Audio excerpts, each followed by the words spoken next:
Hi, today I'm going to tell you something about me and also what's going on behind here. Uh, it's a bit more complicated than what you see. So first of all, I am in a house, it's my friend's house. And these videos that are made instantaneously. There's no pre-plan or pre-speeches or anything like that. Now, what's complicated is that my friend, he works 6 days a week. He has 3 kids. So the only time I'm making these videos is when he is allowed by his wife to take the family free time. And I have to travel like certain distance, like an hour away. So, and what is interesting is that as there are many YouTubers out there that are spending so much time in editing and all that. There is no editing. I couldn't ask. It was bad enough that I asked my friend to do this. He doesn't know about things about editing. He doesn't even speak English. So when I am making these videos, it is just as if I just wake up and just do it like that. Anything that I am saying, anything that is done, I mean, other than the fact I prepared the grill and some cooking element, but you see sometimes I forget the oil in it, but that's because I'm really not focused on like setting it up. I just want to come in and just do it. So as there are a lot of YouTubers out there spend hours and hours of editing and pre-preparation, I am not doing none of that. After 30 years of this journey of life, I am not going to waste any more time in mental preparation, losing sleep over it and all that. Sometimes I don't even get a sleep. It's like because my friend tells me when he has a day off, so that day I am ready to go. It's not like I don't know, because I don't know when his day off is, and I don't know when his family is going to allow me to do it in his kitchen, because I live in a very single room. He has a baby. My voice can only stay at a certain tone, so I can't create this excitement and emotion, suddenly move. Usually there's a baby here with the mother. Baby is only 6 months old. So I am confined to only be allowed in certain circumstances. It's very complicated. And nevertheless, I am here to tell you a little bit about me. How did a person who has no education become to be a philosophy writer? As I am telling you about my journey, my mother is hearing the journey, how I become to be in such situation. Now you got to understand my mother. I was adopted by her when I was 9 from an orphanage. But I left her house when I was 14 because I was such a troubled kid. I was a runaway kid who was confused in this modern world. I come from a very back, dark place of orphanage where food and daily necessities are very limited. Education and things are not easily available or advanced as a Western. So I'm adopted into a Western world where the parents are confused too. Nevertheless, I was adopted by her when I was 9. I left her house when I was 14, just end of elementary school. And then I had to enter a foster home, various, until in the end of middle school, I finally entered into a very good foster home that allowed me to travel into other countries. Nevertheless, as I am talking about my journey and how I became to be a philosophy writer, my mother will be hearing it for the first time. I am exactly 48 years old in American age. I have just recently, 10 months ago, contacted her about she thought I was dead. So calculate the time. I left her when I was 14, now I am 48. Just 10 months ago, I contacted her, and we're in a shock. We're in a different time zone, so I can't really easily talk to her. So, nevertheless, as I explained to you how I became to be a philosophy writer and know all the things that I do know, my mother will hear it for the first time, hopefully. So it started out with, I was raised in a very different, I mean, there are a lot of orphanages out there, but in my time, I was in a place where resources were not abundant, like food and things. The orphanage was shut down. I was the last one to leave that orphanage. At the age of 9, that's very old for a kid to be adopted at the age of 9. Nevertheless, my mother got a profile saying I was a good student and all that, want to be a doctor, a typical orphanage kid's inspiration story. But she didn't know the background of where I was, what kind of kid I really was. I was filthy, dirty, always scavenging for food. While other kids may have joined in some activity, I was always out roaming around like a stray dog, always filthy in dirt and looking through riverbeds, garbage cans for anything to eat. This is my existence before I was adopted. The orphanage is shut down because all the neighborly domestic animals were eaten up by the orphanage ground. That's why they were pretty much shut down. I don't know the exact reason, but that is. I can remember days when everybody would trap any animals that came through the gate of the orphanage, and we were cats, dogs, it didn't matter, dead birds. I remember these things, we eating it. But nevertheless, my mother don't know anything about these things and how animalistic I was in survival ways. So as I was adopted, I was running away from home, from school and all that. So for like 9 to 14, I was like always running away from school, from home, and the children's services got involved in all that. I went through even at the 9 and 14, I went through different foster homes, even mental institution for 6 months, because my parents didn't understand what was wrong with me, and and other people didn't know. So because of that, finally the court system allowed me to enter into a foster home in which to leave the country, and that's, unfortunately to say, as I got entered into other country for a few years, I was all right. It was great. Unfortunately, my behavioral problem of illegal act, stealing and things came. I mean, I was always, I just had this instinct, always wanted to have money or obtain things that was not mine. Anyway, I did it secretly, and I was, unfortunate to say, I was very good at it. I mean, the times I did get caught, it was very, very small. I mean, I have advanced in my way of creativity in obtaining things. I mean, it's not a good thing, I'm not bragging about it, but nevertheless, my mind, I could understand how it became to function the way it does. So as I am telling this to you viewers, my mom is going to hear it and she ain't going to like it. But the point I am, why I have never contacted my mother until 10 months ago, is because although we have our problems, but deep within me, like there was like, I don't know what you call it, love or appreciation every adopted children may feel.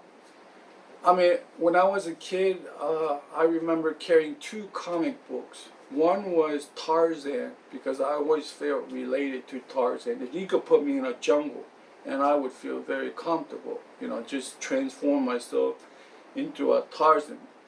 The best way to describe me would be probably like a jungle boy. I was like that pretty much in a modern time, unfortunately. So rather than he's roaming through the jungle, I'm becoming very creative and obtaining within the modern world of shopping malls and all that.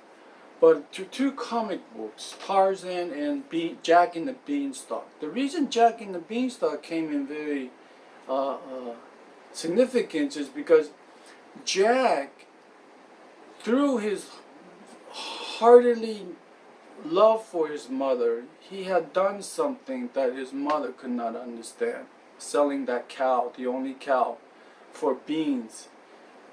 That Jack really thought that was going to be more beneficial than selling that cow, So he enters into a giant's world and he steals. And in that story, he obtains some golden eggs or magic harp to bring it back down to his mom. I don't know how the story ends there, but in my real life, I wanted to be I didn't know what philosophy was, but I wanted to be a writer. I wanted to write books to make money. I don't know about philosophy or that. I mean, my journey began when I was like 21. It's 21 when I recognized, okay, this is what I want to do. I want to invest like 15 years of my life doing whatever I can to work and everything, and to write a book and make the money and make my parents proud of my mother proud of me and all that, Basically bring the bacon home. I'm 48 now. I have yet to bring the bacon home, and I'm forced to say for my mom, I'm never going to be able to bring the bacon home. It seems, although philosophical knowledge and wisdom is within me, but the financial resource, financial gains is not. So, that is the reason I never called my mother. Imagine, you're talking about 30-some years that she thought I was dead. And because I was not, the book that I have written was published 8 years ago. So I'm 48, the book was written 42. If you don't know about book publishing, it takes years. So imagine, 42, I published. That takes you 2 years back. That's 39. About 38, 39, I written that book, which got nowhere. And I could have called my mother, as every, hey, Mom, I wrote a book, this great book, at that time. I could have, but there was no sense. There was no money, and it just was entered into publication, so it was like no sense of why even call her and wish for something that she can't get nothing out of, There was no money or anything. So I waited and waited and waited until 48. And then finally I said, well, at least if anything does happen to me, I better call my mom and tell her what happened. So I basically journeyed to achieve something because I wanted to give my mother some financial thing to make her life easier, to my mom and dad, to make them give appreciation for their adopting me, even though it didn't work out. And it was nothing to do with them. It was like, but I was also a kid. I didn't know, as a kid, well, what do you know about your life and what things that you do? So, as I am explaining to you how I become to be this philosophy writer and everything that, cooking and all these, I mean, you look at me and say, I do not eat. I do not enjoy eating. So you may look at me, wow, why are you cooking? These cooking skills, it just became an automatic response to saving money because I had limited funds. And as I went through addiction, cooking was a way to cut down on expenses. So I basically spent all my money on addiction. And cooking was just to save, prolong my existence, I guess, basically. So, so basically the story is really about me and my mother, really. I mean, my father's in the picture too, but my father was a type of, like, let life be, you know. My mother had adopted 3 kids, and I was the worst of them, and I was the oldest. She adopted 2 other girls. One had a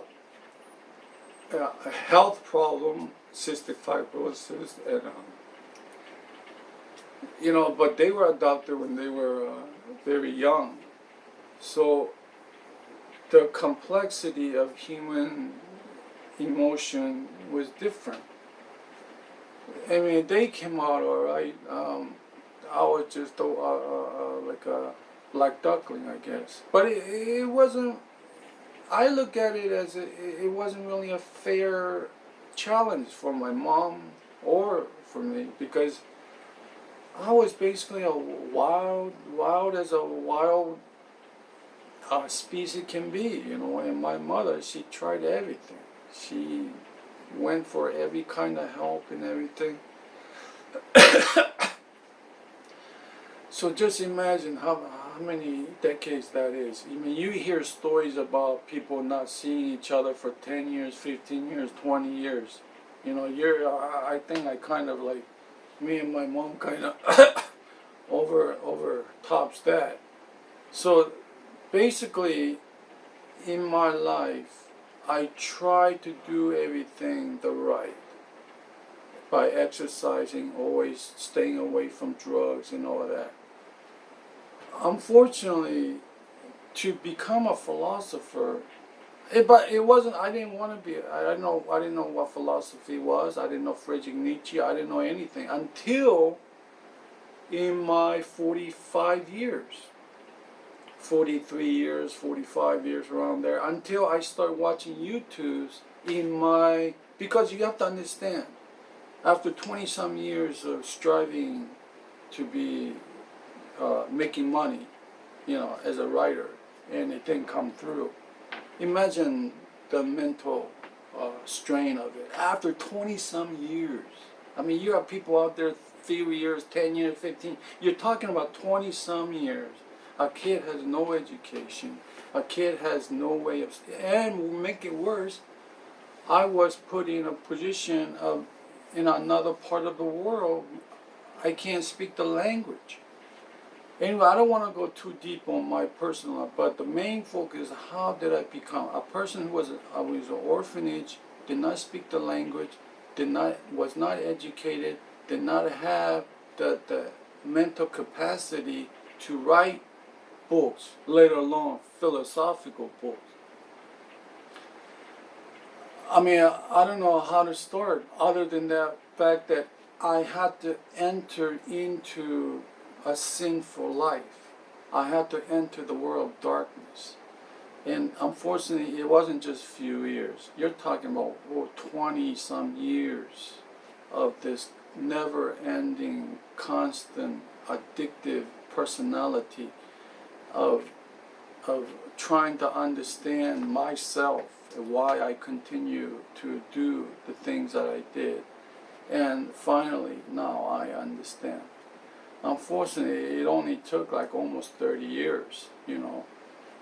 But to be a philosophy writer, there's a certain depth of mental agony and pressure that goes with it.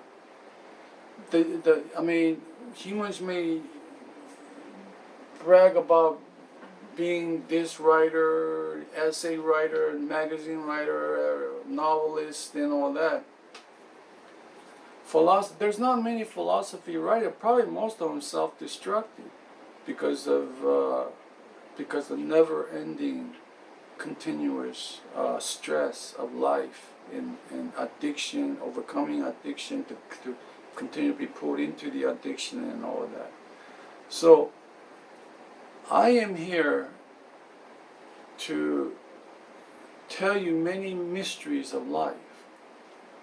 And as I keep jumping, but as I journey into life, I had to enter into certain areas of darkness. But one thing that I never gave up on was my self preservation. Like, I want to accomplish, I want to fulfill. So I had to do all various kinds of jobs, and I mean, I'm not educated. I have no high school degree, and I don't. As you could see, I'm a minority. I'm not white and I'm not black, because there are a lot of people out there who say, "Oh, I have a criminal record." Even though they're white, they still have a lot of privileges. When you're a minority, you're limited, very limited, compared to blacks and whites. So imagine a guy like me, who has criminal record, who has not educated, for over 20 some years, he had to survive and exist in however way, without the credential of finding a job. You know, I cannot just go to work at McDonald's, Burger King, and any kind of minimum wage job. I had to go into very basically illegal immigrant jobs, where pay is like 1/3 of the minimum wage, and how to survive. And that is for like your decades, you know. So as I am standing here still surviving, you may think nothing of it. Believe me, I should not be here. I should not be alive. And that is the reason I really am, because I think I owe it to Mother Nature. Actual fact, although my ways of obtaining things were illegal, but I have found out Mother Nature gave me early payment. It was an unorthodox way of paying, but I began to understand that I have lived a very complete life that humans cannot understand. But unfortunately, I cannot help my mother, whatever financial problem she has, or my dad, you know. I mean, she probably would like her mortgage to be paid, my father to have some financial gains, some easy living. I'm sure they were like that, and unfortunately I can't give them. But I think through my experience, I could give the future generation, the human race, some kind of knowledge to improve their life, to continue to pursue things, but through my skills, they have found a way to adjust when the time comes to overcome their difficulties. So I was starting to say about my journey. So unfortunately, when I went to another country with adopted parents, I had to escape that country because of legal problems of my criminal activity. So I didn't even finish high school. I escaped. Now the crime was not severe, but they made it severe. It was just simple theft. But I escaped before I finishing high school back into my adopted parents' city that I said hi bye. 6 months I lived in that city. Unfortunately, I got in trouble again, drug addiction, and tried in legal system of fulfilling the drug addiction was to continue to do my criminal activity. Through that, I had to escape the city or go face a long time jail sentence. Now, as I'm telling you this, my mom is not going to be happy about it, but I'm going to tell you the death in which that I have attained these knowledge and skills is because I have entered into darkness. Had I become a very righteous man, a very obedient of civilization law and and regulations, I would have never obtained the wisdom and knowledge of Mother Nature. So, as I enter into the homelessness in just entering 21, I had this awakening of writing when I was in the middle school, second year of high school in a typing class. I mean, I was 16, 17 years old. I didn't know how to type, but I had this feeling that, because my friend was doing my typing work, but I had a feeling that I was going to write books someday, how ridiculous that may sound, at 17 years old. So that I never thought about it, but it haunted me to now. You know, I'm 48 now. That's 17 years. That's when I was 17. Now I'm 48. That I become to be. But at the time, I was always just exercising, like bodybuilding, and like stay away from drugs. I don't want to do drugs because drugs, LSD, these things, it just 10 pounds. You don't have no idea what it takes to gain 10 pounds of muscle. How hard, and especially a person who don't like to eat. When I took LSD accidentally with friends, man, that one day 15-hour trip, it just sucked 10 pounds right out of me. I loved the drug. The trip was great and stuff, but the drain, the water, it just took all the water out of it. In one day, that 15-hour trip sucked 10 pounds. That 10 pounds, it took me like 3 years or even longer to gain that 10 pounds because I didn't like to eat.